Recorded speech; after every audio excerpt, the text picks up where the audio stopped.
कि सारा जीवन मेरा सेवा में गया, केवल इसके गौरव है और किसी चीज से। नमस्कार। 31 अक्टूबर 1984 को इंदिरा गांधी जब अपने निवास से निकली तो अपने सुरक्षा कर्मियों की गोलियों का निशाना हो गई। सबसे पहले बेअंत सिंह ने उन पर फायर किए तो उन्होंने उम्मीद भरी नजरों से अपने दूसरे सुरक्षाकर्मी सतवंत सिंह की ओर देखा, लेकिन तब तक सतवंत सिंह भी उन पर अपनी पूरी मैगजीन खाली कर चुका था। इंदिरा गांधी की हत्या कर दी गई और इनकी हत्या का कारण कहा गया ऑपरेशन ब्लू स्टार।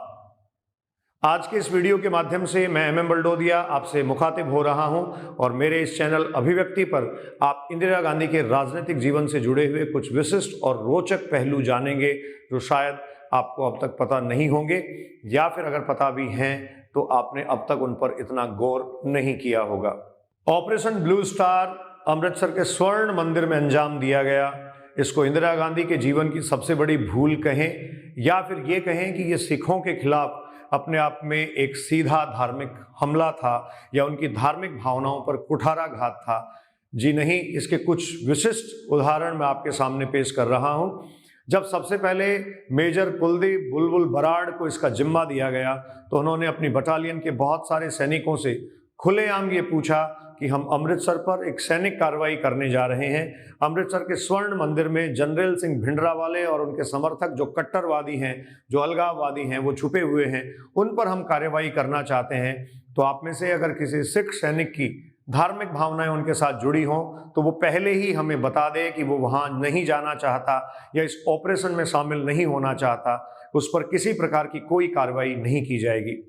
लेकिन सैनिकों की वीरता और बहादुरी का परिचय आपको मिलेगा। एक लेफ्टिनेंट रॉयन जो सिख सैनिक थे खड़े हुए, उन्होंने मेजर कुलदीप बुलबुल बराड़ से कहा, सर सबसे पहले मुझे अमृतसर के स्वर्ण मंदिर में जाना है जहां अकाल तख्त तक पहुंचकर मैं सबसे पहले जनरल सिंह भिंडरावाले को खत्म करना चाहता हूं, पकड़ना चाहता हूं। तो सिखों के खिलाफ अगर धार्मिक भावनाओं को ठेस पहुंचाने वाले मामले में ऑपरेशन ब्लू स्टार को याद किया जाता है तो कुछ तथ्य इस प्रकार के भी हैं जो इसको पूरी तरीके से गलत साबित करते हैं।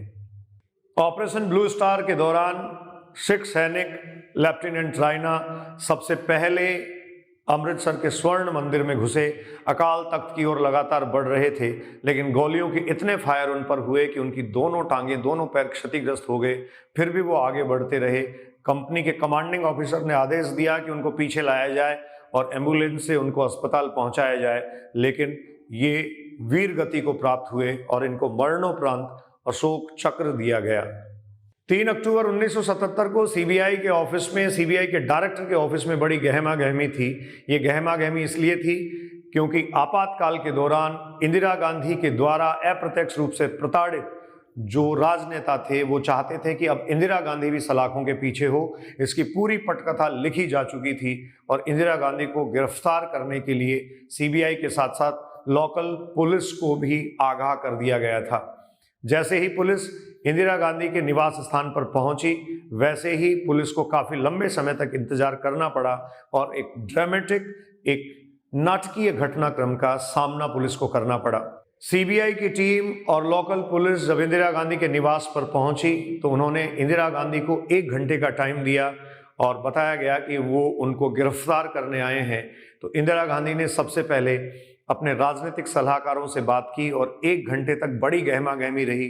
बाहर बहुत भीड़ जमा हो चुकी थी, बहुत सारे लोग आ चुके थे और कांग्रेस के कई कद्दावर नेता भी वहां पहुंच चुके थे। नारेबाजी का दौर शुरू हो चुका था। इंदिरा गांधी ने अपने चातुर्य का इस्तेमाल किया। इस गिरफ्तारी को भी वो कैश करना चाहती थी। जैसे ही समय पूरा हुआ, वो अपने बेडरूम से बाहर मेन दरवाजे तक, गेट तक आई और पुलिस अधिकारी से कहा, हथकड़ी कहाँ है, मुझे आपको हथकड़ी लगाकर ले जाना पड़ेगा। यह घटनाक्रम और नाटकीय हो गया। भारत की तीसरी प्रधानमंत्री को 16 घंटे तक पुलिस की हिरासत में रहना पड़ा और यह मसला था रायबरेली चुनाव के दौरान उनके द्वारा काम में ली गई जीपों के खरीद घोटाले से संबंधित। उस समय करीब 100 जीपें खरीदी गई थी जिनकी लागत करीब 40 लाख रुपए थी और इसको जीप स्कैम के नाम से जाना गया। जैसे ही आपातकाल खत्म हुआ, नई सरकार का गठन हुआ, इंदिरा गांधी चुनाव हार चुकी थी और उस समय के नेता अब यह चाहते थे कि वो सलाखों के पीछे हो। तो इस स्कैम में इंदिरा गांधी को हिरासत में लिए जाने के लिए तत्कालीन गृह मंत्री चौधरी चरण सिंह और उसके अलावा विदेश मंत्री अटल बिहारी वाजपेयी, सूचना प्रसारण मंत्री लालकृष्ण आडवाणी, ये सब लोग अपनी सहमति दे चुके थे, लेकिन किसी भी तरीके की कोताही इसमें नहीं बरतना चाहते थे, क्योंकि तत्कालीन प्रधानमंत्री मोरारजी देसाई इंदिरा गांधी को अच्छे से जानते थे कि यहाँ कुछ और भी हो सकता है, यह घटनाक्रम काफ़ी नाटकीय हो सकता है और भारतीय इतिहास का सबसे बड़ा नाटकीय घटनाक्रम होने के साथ साथ इस सरकार की बड़ी भूल भी हो सकता है। इंदिरा गांधी के समय भारत का सबसे ताकतवर व्यक्ति कौन था, जो इंदिरा गांधी के बाद दूसरा बड़ा सबसे ताकतवर व्यक्ति समझा जाता था, और इसके अलावा वो सबसे ताकतवर नौकरशाह भारत का था। ये थे पीएन हक्सर, परमेश्वर नारायण हक्सर, जो पहले विदेश सेवा में सचिव थे, लेकिन फिर प्रधानमंत्री कार्यालय में इंदिरा गांधी ने इन्हें अपना सचिव नियुक्त किया और उनका दखल इतना था, उनका प्रभाव इतना था, आप एक उदाहरण से समझ सकते हैं। जब भारत पाकिस्तान का युद्ध हुआ और युद्ध के बाद 93,000 बंदी सैनिकों को वापस लौटाया जाना था, उनको आज़ाद किया जाना था, और जो भारत के कब्जे में ज़मीन आ गई थी उसको वापस लौटाया जाना था, तो यह फैसला, यह निर्णय इंदिरा गांधी ने अपनी मंत्रिमंडल समिति के सामने रखा और बिल्कुल वहाँ सन्नाटा छा गया।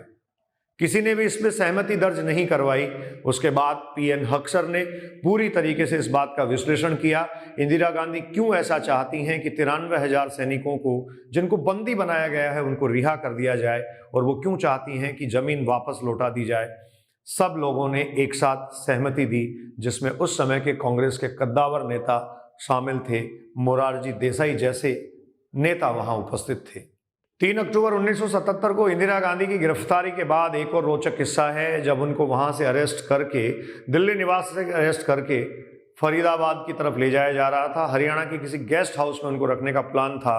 तो फरीदाबाद जाते समय एक रेलवे फाटक के बंद होने के कारण, जहां से तुरंत 2 गाड़ियां गुजरनी थी, इंदिरा गांधी अपनी गाड़ी से बाहर आई और वहीं बाहर आकर बैठ गई और उन्होंने कहा कि मुझे कानूनन हरियाणा में नहीं ले जाया जा सकता, मुझे दिल्ली की सीमाओं से बाहर नहीं ले जाया जा सकता। यह अपने आप में उनके चातुर्य और प्रेजेंस ऑफ माइंड का भी अपने आप में एक नमूना था, एक उदाहरण था। ऑपरेशन अरेस्ट के समय इंदिरा गांधी करीब 6:05 पर अपने निवास स्थान से बाहर आती हैं और पुलिस वालों के साथ, सीबीआई के अधिकारियों के साथ बाहर निकलती हैं और पुलिस वैन पर आकर बैठ जाती हैं।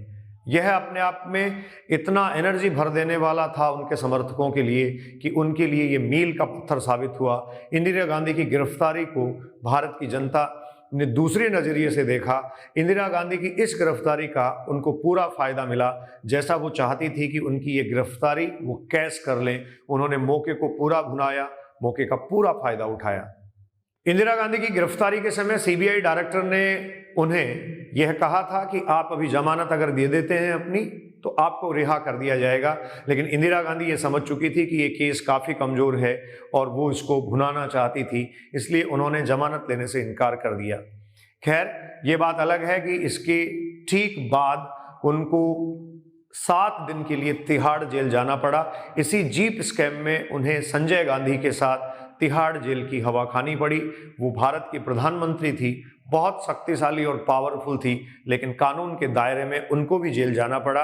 तत्कालीन भारत में ऐसा था, लेकिन आज के भारत में कितने ही प्रधानमंत्रियों और कितने ही राजनेताओं के द्वारा कई सारे स्कैंडल और स्कैम कर दिए जाते हैं, कई सारे गैर जिम्मेदाराना कृत्य कर दिए जाते हैं, लेकिन फिर भी कानून उन तक कहाँ पहुँच पाता है, कानून उनको कहाँ सजा दे पाता है। यह अपने आप में सोचने वाली बात है, विचार करने वाली बात है।